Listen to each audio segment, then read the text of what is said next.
Hi guys, ngayon ipapakita ko sa inyo kung paano naman linisin tong ganitong kaso, itong problema ng printer HP Ink Tank 315. Mga kaibigan, maraming naglalabas ang mga in-continuous ink system na mga units. Pero ang disadvantage nito guys, okay, marami nga siyang ink sa labas, yung supply niya marami. Pero alam nyo ba sa tuwing nagpiprint ang mga ito may mga ano din natatapon na ink. Tipin natin guys, sa araw-araw na natin ginagamit, saan ba napupunta yung ink na natatapon? Ang problema nito, ganitong setup, wala. Sa katagalan, umaapaw. Pag umapaw na yan, lalabas. So ganyan na nga. Ngayon, pakita ko sa inyo kung paano linisin tong ganitong machine at pag na-encounter nyo tong ganitong problema. Okay, let's do this.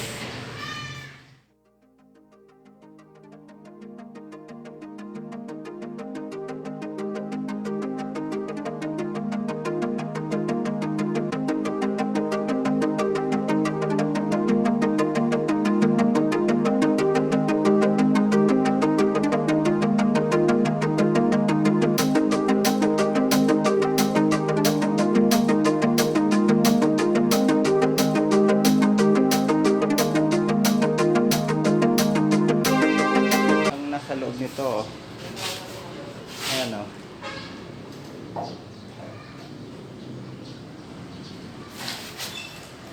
Yan, habang nagpiprint tayo, may mga natatapon din. So, tignan nyo lang guys, napakalit yung imbakan ng mga waste ink.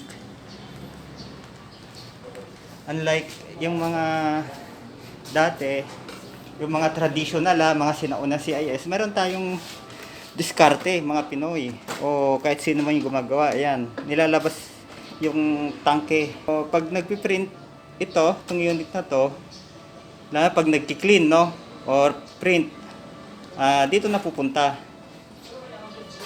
Unlike dito, wala siyang ibang pinupuntahan kundi naipon lang sa loob. So ito guys, lilinisin natin ngayon. Linisin natin yan. Pati ito yung film strip nya, lilinisin na rin natin. Encoder strip. Kasi nandyan din nakasalalay yung quality ng printout. Guys, ang gagawin natin, bubuhusan ng tubig dito, galing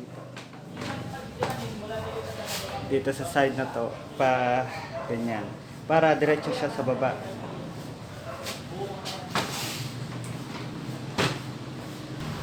Bago natin buhusan, tanggalin natin yung encoder strip. Kasi karanasan ko rito, pag natuluan na kung minsan mahirap tanggalin.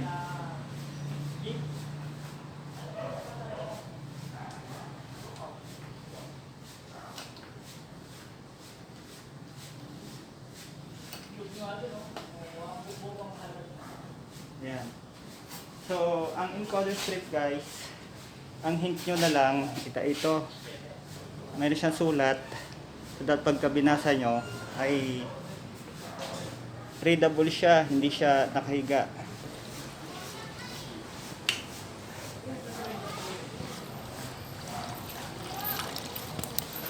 Yan guys. Ayan, natin siyang tumulo.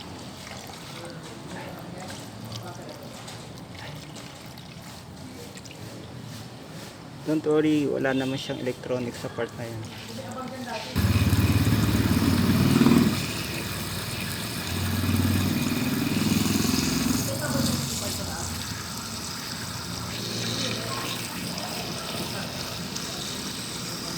May timpa.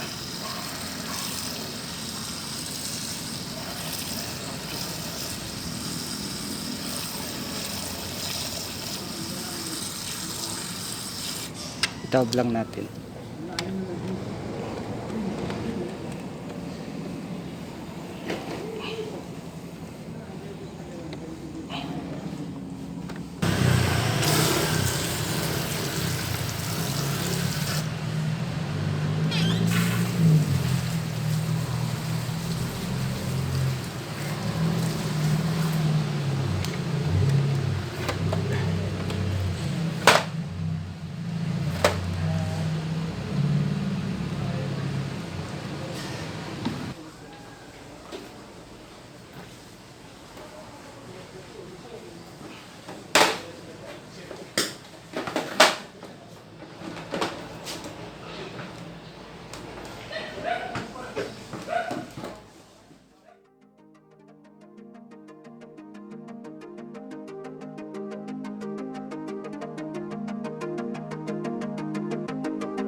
Yung may arrow up ay arrow down sa kanan to.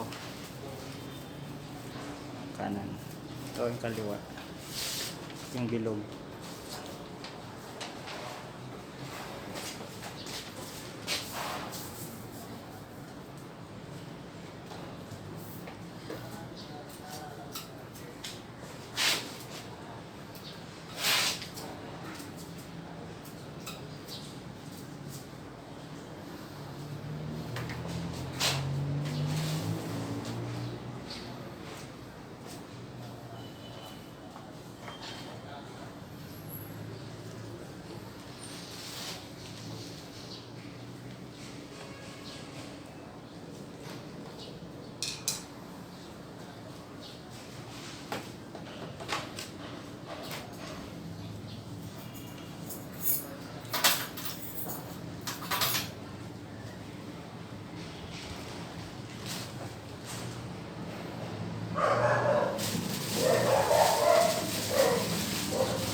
Ayan, nilagay na. Nilagyan ko siya ng tissue sa ilalim para hindi suporta lang ba, para hindi malagyan ng grasa.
Yan o, print na.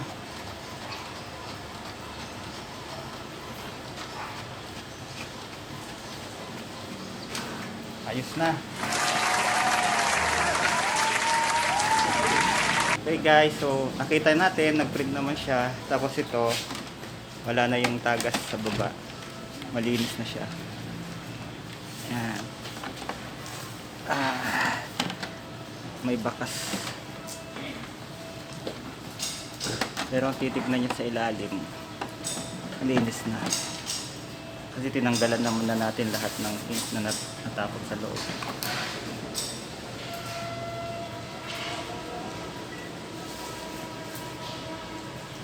Okay, dito po nagtatapos ang ating tutorial kung paano linisin ang ganitong klase ng printer. Hanggang sa muli, paalam.